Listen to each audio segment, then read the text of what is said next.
Hello and welcome to this week's Fried AI with me, Billy McLaughlin.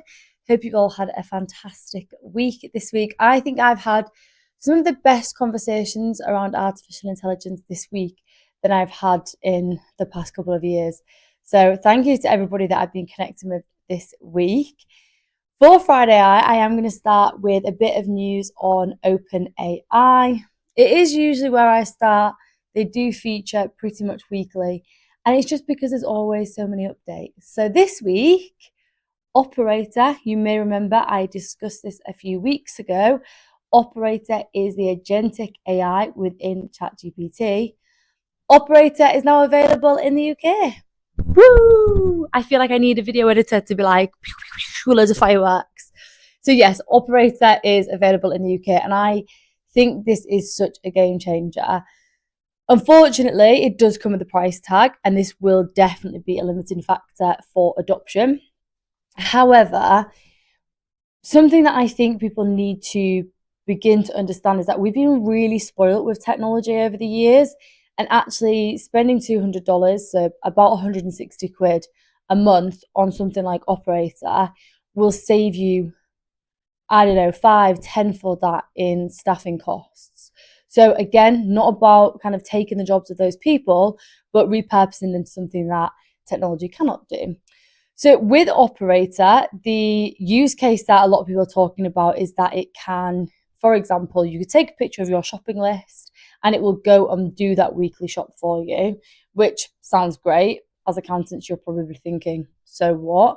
But what we have to remember is that this is the worst it's ever going to be. So if this is a starting point, and don't forget, they want mass adoption. So they're going for the public. They're showing how the public would use this.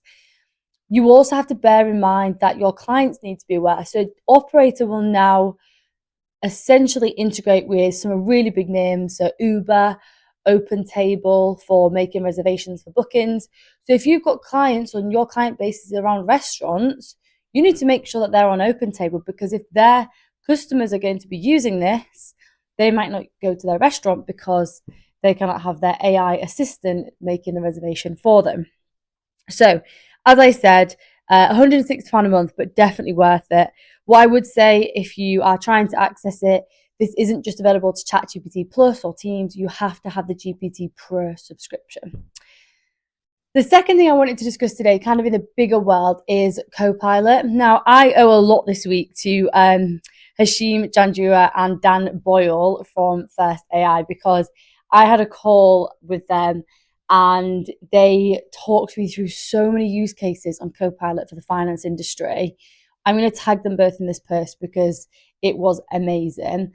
And I was actually going to do a full Friday Eye on it. And I thought, actually, I'm going to just do a full separate video because there is so much to talk about on Copilot. Just something, because it's a product that I feel quite strongly about accountants using. Something that I really want to draw your attention to is the GDPR. So Microsoft are so down with the GDPR. They are really, really hot on the compliance aspect. And they're so confident that their AI principles are going to meet all of those things, that if anything was to ever go wrong, they would cover the legal costs. Now, obviously, I understand you're probably thinking, screw the legal costs, what about our reputation? But it's just a nice bit of reassurance that they're going to put the money where the mouth is. So obviously, it has access to your documents, and some people get worried because there's an integration with ChatGPT. I will do a full video on explaining how this does not impact kind of OpenAI's learning or large language models. So definitely look into Microsoft Copilot if it's not something you're using already, because the productivity and use cases that I've seen today to be more efficient, I just wish I had that in practice, 100%. Now, 2 tools to finish off with that are fully accounting specific, that I am so excited to be able to talk about. And the first one is Jenesys. We all know about Jack. Jack is the bookkeeping tool that probably came to launch about a year ago. It really exploded for us all. Now, Jenesys have launched Jackpod. And I'm not going to spoil this too much because I know they're going to do a big launch next week at the 2020 Innovation Conference, and then 2 weeks later at Festival of Accountants and Bookkeepers in Birmingham. please do keep your eyes peeled, because this is going to really help with that age-old problem of, do I recruit a bookkeeper in-house? Do we offshore it? The idea of Jackpot is actually they're going to eradicate that altogether, because they're going to be able to kind of fulfill some of that role for you. So do check it out. I'm really, really excited to get a full lowdown of this next week prior to the conference, and let you all know my thoughts. Now, the second piece of kit, and it's one of those things where I feel like I've saved the best to last here. You may have seen a few teasers online for a product called Vinyl. So Vinyl is an AI note taker. I talk about AI note takers all the time because I think it's a really great entry tool for accountants to use artificial intelligence. The best thing ever is that Vinyl is purely for our space. So Vinyl have created an AI note taker purely for bookkeepers and accountants. Now, this means they've really thought about the things that we come up against as practitioners. So, for example, when they add the note taker to the meeting, this can be white labeled. This can be called whatever you want it to be called. It can have your company logo, and eradicate any of that fear that a client might think that there's a third party in the meeting. And I think things like that show that they've really thought about our industry. The other thing as well, because they are completely tailored towards accountants and bookkeepers, they're going to have integrations with practice management solutions. Like, this is huge, because what we're finding is people are introducing AI note takers, and it's an island piece of kit, and then somebody has to send the email, someone has to go in and check the notes. Well, this will actually export into practice management solutions, and it will sit there in the notes for that meeting, so that you just have to go into that client where you would normally go. You're not having to go in any of the products, and you can look at it. It's going to be recording audio as well as visual, which is another thing that a lot of note takers don't do.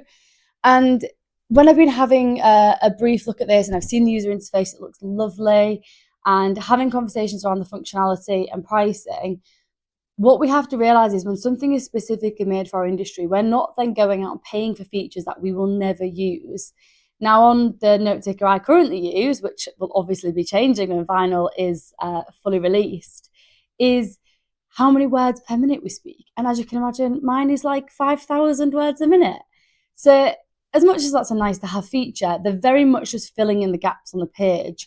Vinyl doesn't do that. Vinyl really homes in on the things that we need and what we could use. And I'm not going to say much more because I don't want to spoil it, but what I would say is, if you're at the Digital Accountancy Show this year, that would be my number one stand to go and visit, because their future gazing opportunities as well are just unbelievable. Like, the things that they've thought about that they could introduce that would help us in practice, I think is going to be really, really valuable. And you'd be silly not to be implementing something like this into your firm. So that's everything from me this week on Fried AI. I hope you have a fantastic weekend, and I'll see you all next week.